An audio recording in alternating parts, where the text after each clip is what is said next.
Alors nous allons entendre Laurent et Sophia qui ont vécu ce changement-là, voilà, et reçu cette présence de foi, d'espérance et de charité qui change tout. Bonsoir. Ma femme Maria Jesus, ma fille Sophia et moi participons régulièrement à la prière des malades ici à Saint-Nicolas. Mais depuis 1 an, c'était par Internet en raison de l'état de santé de ma femme. Maria Jesus était en effet atteinte d'un cancer du sein depuis 10 ans. La maladie, au début, était restée bien circonscrite, mais ensuite, elle a commencé à se répandre, poumons, os, cerveau.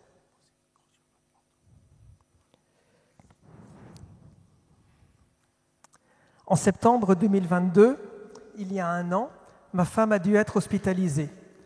En décembre, 3 mois plus tard, les médecins nous ont dit qu'il n'y avait plus d'espoir de guérison. Ils nous ont dit que le décès aurait sans doute lieu dans les 6 mois. Conformément à son souhait et au nôtre, Maria Jesus est alors rentrée à la maison en hospitalisation à domicile, soins palliatifs. L'hospitalisation à domicile s'est mise en place, tant bien que mal. La période n'était pas très facile. Ma femme sortait au maximum 1 fois par semaine de la maison. Elle luttait autant qu'elle pouvait pour lutter contre la maladie, alimentation saine, marche dans la maison. Maria Jesus avait beaucoup de mal à s'accepter avec la maladie, et cela depuis le début. Elle cherchait à la cacher, elle en parlait le moins possible. Elle ressentait une angoisse permanente, mais elle ne la partageait pas.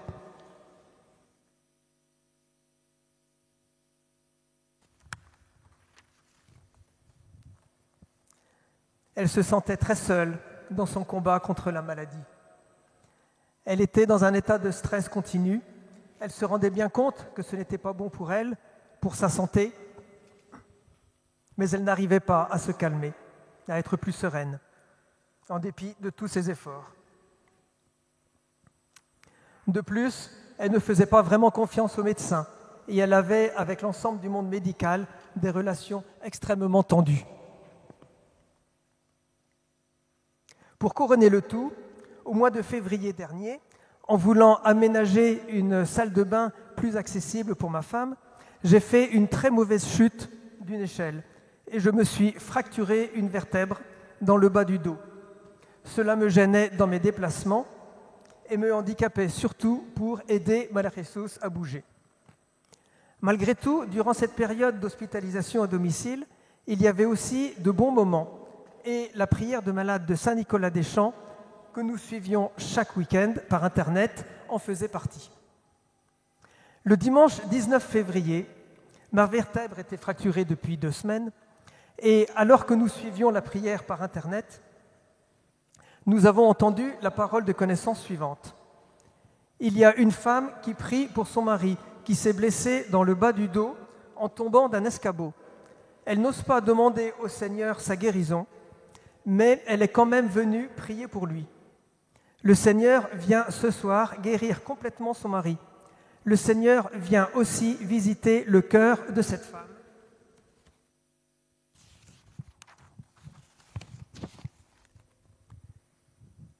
Et se manifester à elle.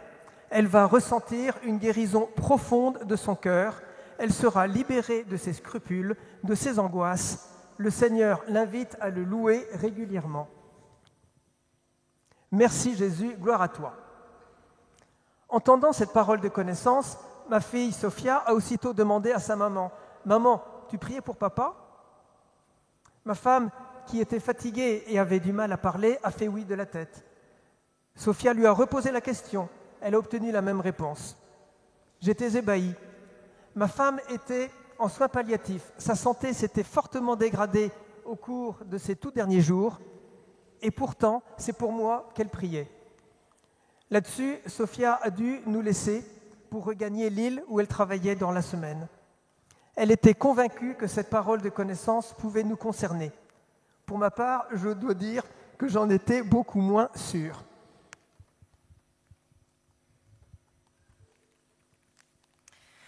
faut dire que le Seigneur m'avait déjà fait plus d'un clin d'œil. Il y a quelques mois, voire quelques années déjà, étant très très préoccupée par la santé de ma maman, j'avais parfois tendance, je vous l'avoue, à suivre en fait la prière des malades via Internet et à me focaliser uniquement sur les témoignages, en espérant que ma maman puisse être touchée par une grâce de guérison. C'est alors que j'ai entendu une parole de connaissance qui invitait certaines personnes à regarder l'ensemble de la prière et à ne surtout pas se focaliser uniquement sur les paroles de guérison. Je vous avoue que je me suis sentie excessivement visée et le Seigneur n'a pas eu besoin de me le dire 2 fois, j'ai instantanément arrêté. Quelques mois plus tard encore, je me suis rendue comme à mon habitude dès que je pouvais un jeudi à cette prière. Je me suis mise tout au fond de l'église. J'ai commencé, comme à mon habitude, à prier pour ma maman et puis d'un coup j'ai vu un monsieur plutôt âgé qui pleurait. Je le sentais tellement en souffrance et j'ai commencé à prier pour ce monsieur-là. C'est alors que, lors du passage du Saint-Sacrement, j'ai ressenti un doux parfum et suivi d'une parole de connaissance qui disait que le Seigneur remerciait une jeune femme de prier pour les autres et qu'elle allait se reconnaître grâce à un doux parfum. C'est à ce moment-là où j'ai vraiment, je pense, compris ce qui se passait ici. Je me suis rendu compte que quelqu'un m'écoutait, que quelqu'un m'entendait, peut-être voire même m'aimait. Et donc j'étais persuadée que la parole de connaissance qu'on avait entendue via Internet était bien évidemment pour mon père et pour ma mère. Au cours des jours qui ont suivi cette parole de connaissance, Sophia m'appelait donc tous les jours en me demandant si mon dos était guéri et comment allait sa maman. Je devais bien lui dire que mon dos n'allait pas mieux et que la santé de sa maman se dégradait. Elle parvenait de moins en moins à bouger, les auxiliaires de vie n'arrivaient plus à la lever ou à la coucher.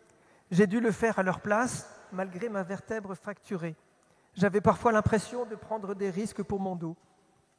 Au bout de quelques jours, la situation continuant à se dégrader, j'ai pris contact avec l'infirmière qui suivait l'hospitalisation à domicile. Elle m'a dit qu'il n'y avait pas le choix et qu'il fallait amener Maria Jesus à la maison médicale de Notre-Dame-du-Lac à Rueil-Malmaison. C'est un centre de soins palliatifs fondé par une communauté de sœurs protestantes, les diaconesses de Reuilly. Quand j'ai dit à ma femme qu'elle allait aller là-bas, elle a eu un regain d'énergie et s'est montrée très en colère contre moi. Elle voulait absolument rester à la maison. Une fois arrivée à Notre-Dame-du-Lac,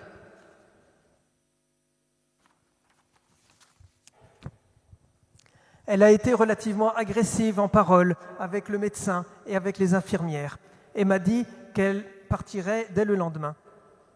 Puis elle s'est endormie, un sommeil qui a duré 48 heures pratiquement. À son réveil, elle était apaisée. Au cours des jours suivants, sa santé s'est améliorée petit à petit. Elle a pu marcher à nouveau. Elle était pleine d'empathie pour tout le monde, pour le monde médical surtout, un vrai changement pour elle. Quant à mon dos, il allait de mieux en mieux, maintenant que je n'avais plus à aider ma femme à bouger, et il s'est totalement rétabli 1 mois plus tôt que ce que les médecins m'avaient dit. Au bout de 3 semaines à Notre-Dame-du-Lac, Maria Jesus a pu regagner la maison. Cela ne changeait rien au diagnostic, elle était toujours en soins palliatifs, mais pouvait de nouveau être à la maison.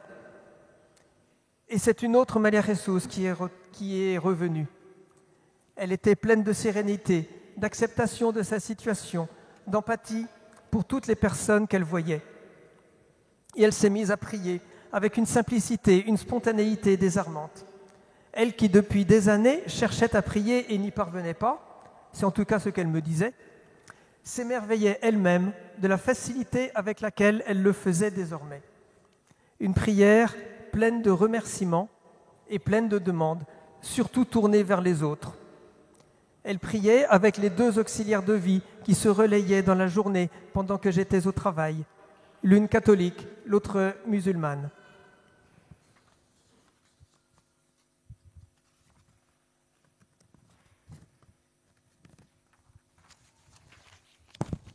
Le soir, quand je lui prenais le bras pour aller marcher dans la maison, elle se mettait spontanément à prier à voix haute. Un jour, elle remercia le Seigneur pour sa maladie. Surpris, je lui demandais en quoi elle pouvait remercier le Seigneur pour la maladie. Sans l'ombre d'une hésitation, comme si c'était une évidence, elle m'a répondu « Grâce au cancer, j'ai connu Notre-Dame-du-Lac. Grâce au cancer, j'ai découvert la prière. J'ai rencontré plein de gens merveilleux à la maison. J'apprends la patience, j'apprends la confiance. Je découvre qu'on peut être diminué et heureux. » Et bien sûr, pendant tout ce temps-là, nous continuons à suivre chaque week-end la prière des malades avec d'autant plus de ferveur que nous pouvions en voir les bénéfices. Au cours de cette période, ma femme a connu des instants de bonheur intenses, comme je ne pouvais l'imaginer. Elle voulait marcher de mieux en mieux pour pouvoir retourner à Notre-Dame-du-Lac et remercier tout le monde. Sa reconnaissance pour cette maison médicale et tout son personnel était infinie. Les personnes qui venaient à la maison, médecins, infirmières, aides-soignantes, kinés, ostéos, amis, visiteurs, nous disaient tous qu'il y régnait une grande atmosphère de sérénité et de paix. Ces échanges avec les autres étaient à la fois remplis d'ouverture à eux et de profondeur. Elle était comme touchée par la grâce. Son cœur avait été visité par le Seigneur, comme l'avait annoncé la parole de connaissance.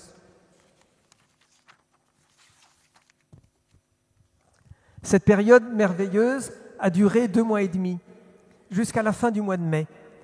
Ensuite, la maladie a continué à progresser et la douleur est arrivée. Les médecins ne parvenaient plus à la contrôler. La prière est devenue plus difficile. C'était plutôt « Pourquoi tant de souffrance ? Pourquoi ?» ou « Seigneur, si tu existes, supprime mes douleurs. » Si la prière était plus difficile, Mère Jesús restait tout aussi accueillante et bienveillante avec tout le monde. Sa soif d'une relation authentique et profonde avec chacun était intacte. Petit à petit, il ne lui a plus été possible de bouger et les douleurs sont devenues insoutenables. Avec les médecins, nous avons décidé de l'amener à nouveau à Notre-Dame-du-Lac. J'avais un peu peur au moment de le lui annoncer, mais elle a accepté sans difficulté, en faisant oui de la tête. Le matin du départ, elle a eu particulièrement mal quand l'infirmier lui a fait le soin. Je craignais le pire pour le trajet jusqu'à la maison médicale. En fait, tout s'est bien passé. J'étais auprès d'elle, dans l'ambulance, et elle n'a pas eu la moindre douleur. Une fois arrivée à Notre-Dame-du-Lac, elle a souri tout le temps. Elle avait un mot gentil pour chacun à chaque fois qu'elle en avait la force. Elle était heureuse de reconnaître quelques visages. Petit à petit, elle est entrée dans une sorte de coma et les médecins nous avaient prévenus que la fin était sans doute assez proche. Le soir du 3e jour, j'ai demandé à rester pour passer la nuit auprès d'elle. Le lendemain matin, alors que je lui tenais la main et lui parlais doucement, j'ai senti sa respiration ralentir, puis le dernier souffle est arrivé. Je suis resté à côté d'elle. Un moment magique. Nous étions comme seuls au monde, moi de ce côté-ci de la vie, elle de l'autre. Un peu plus tard, nos 2 enfants sont arrivés, tout joyeux à l'idée de revoir leur maman. Je leur ai fait signe de se taire et de se rapprocher.